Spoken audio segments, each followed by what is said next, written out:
ശ്രീദേവി സൗന്ദര്യം കൊണ്ടും പ്രതിഭാവൈഭവം കൊണ്ടും താരപരിവേഷം കൊണ്ടും ഇന്ത്യൻ സിനിമയിലെ ലേഡി സൂപ്പർ സ്റ്റാർ ആയി ഇന്ത്യൻ സിനിമയെ അടക്കിവാണ താരറാണിയാണ് ശ്രീദേവി.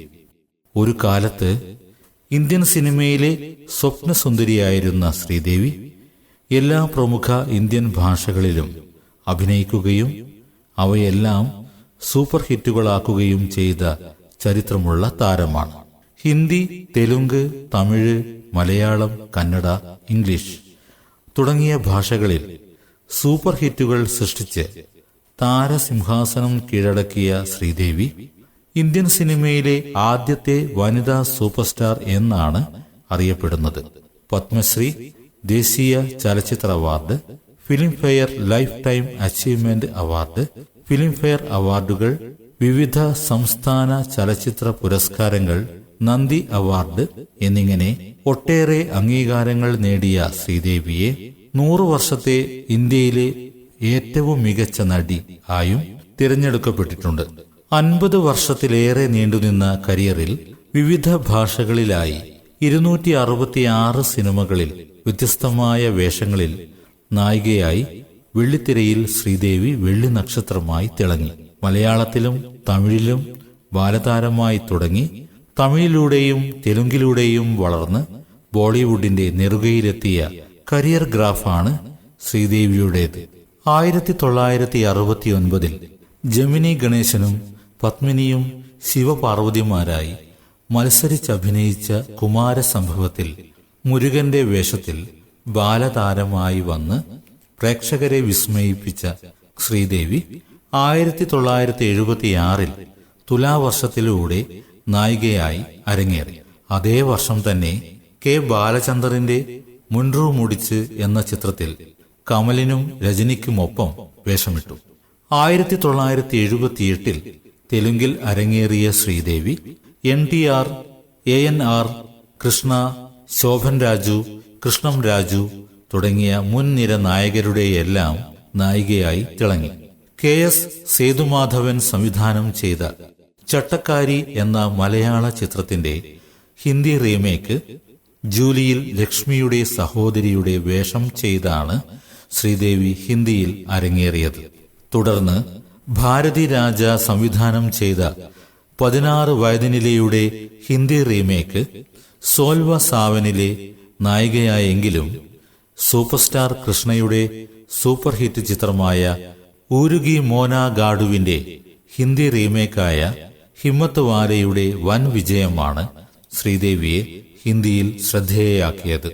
ബോളിവുഡിലെ താരറാണിമാരായിരുന്ന ഹേമമാലിനി പതിയെ പിൻവാങ്ങുകയും രേഖ കരിയറിൽ പ്രതിസന്ധി നേരിടുകയും ചെയ്യുന്ന സവിശേഷ ഘട്ടത്തിലായിരുന്നു ബോളിവുഡിൽ ശ്രീദേവിയുടെ സെക്കൻഡ് ഇന്നിംഗ്സ് ആരംഭിക്കുന്നത്.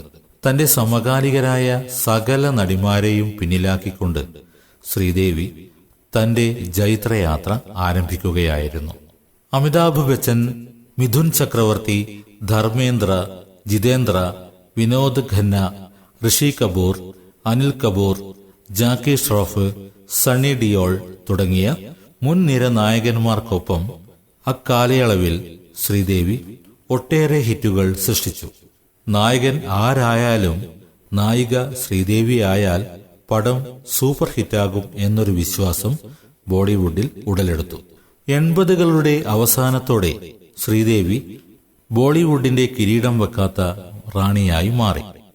വാണിജ്യ ചിത്രങ്ങൾക്കൊപ്പം കലാമൂല്യമുള്ള ചിത്രങ്ങളിലും അഭിനയിക്കാൻ അവർ സമയം കണ്ടെത്തി.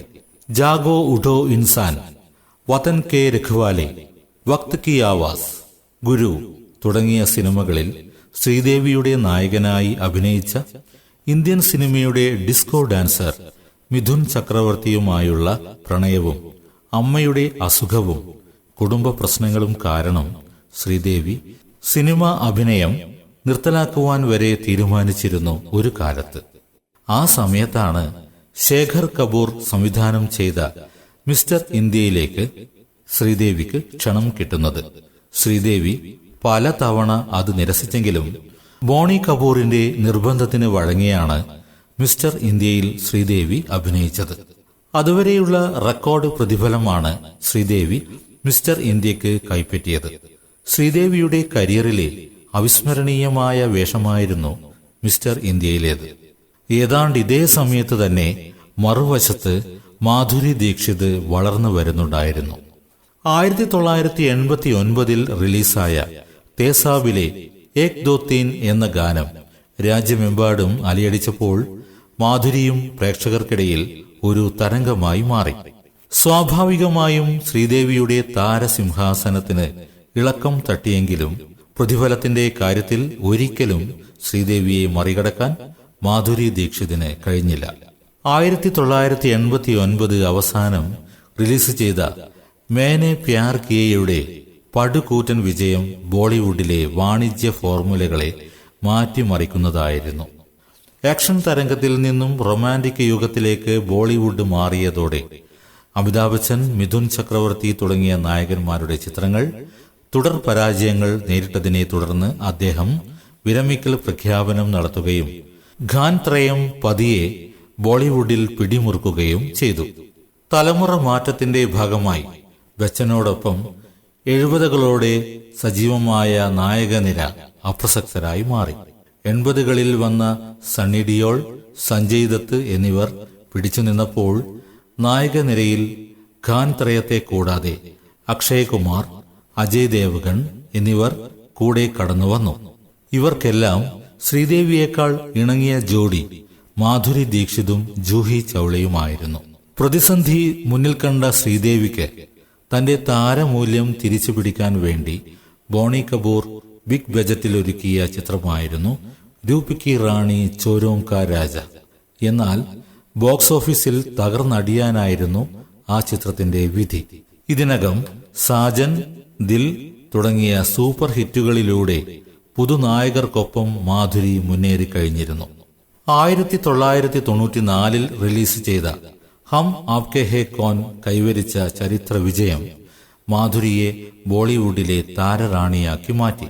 ചരിത്ര വിജയം നേടിയ ആ ചിത്രത്തിലെ നായകനായ സൽമാൻ ഖാൻ ശ്രീദേവിക്കൊപ്പം അഭിനയിച്ച ചാന്ദ് കാ ടുക്ഡ വൻ പരാജയവുമായി. അതോടുകൂടി ശ്രീദേവിയുടെ പതനം സമ്പൂർണമായി. ഹിന്ദിയിൽ തിളക്കം മങ്ങിയ ശ്രീദേവി തന്റെ പൂർവാശ്രമമായ ദക്ഷിണേന്ത്യൻ ചലച്ചിത്ര ലോകത്തിലേക്ക് തിരിച്ചെത്തി. എന്നാൽ വിജയം ഇവിടെയും അവരെ കടാക്ഷിച്ചില്ല. പതിയെ അവർ വെള്ളിത്തിരയിൽ നിന്നകലുകയും നിർമ്മാതാവ് ബോണി കപൂറിനെ വിവാഹം കഴിച്ച് കുടുംബജീവിതത്തിൽ പ്രവേശിക്കുകയും ചെയ്തു. എങ്കിലും ഇടയ്ക്കിടെ ചില ചിത്രങ്ങളിൽ അവർ അഭിനയിച്ചിരുന്നു. എന്നാൽ അവയൊന്നും പഴയ താരറാണിയുടെ പ്രൗഢിക്കിണങ്ങുന്നവയായിരുന്നില്ല. ബോളിവുഡിൽ ജിതേന്ദ്ര കഴിഞ്ഞാൽ അനിൽ കപൂർ ആയിരുന്നു ശ്രീദേവിയുടെ ഹിറ്റ് ജോഡി. എന്നാൽ ഏറ്റവും കൂടുതൽ ചിത്രങ്ങളിൽ ശ്രീദേവിയുടെ നായകനായത് തെലുങ്കിലെ സൂപ്പർ സ്റ്റാർ കൃഷ്ണയാണ്. പക്ഷേ ഏതാണ്ട് എല്ലാ പ്രമുഖ ഭാഷകളിലും ജോഡിയാവുകയും സൂപ്പർ ഹിറ്റുകൾ സൃഷ്ടിക്കുകയും ചെയ്ത കമലഹാസനാണ് ശ്രീദേവിയുടെ ഏറ്റവും മികച്ച ജോഡിയായി പ്രേക്ഷകർ കണക്കാക്കുന്നത്. ഇന്ത്യൻ ചലച്ചിത്ര ലോകം ദർശിച്ച എക്കാലത്തെയും മികച്ച താരറാണി ശ്രീദേവിയാണെന്ന കാര്യത്തിൽ തർക്കമില്ല.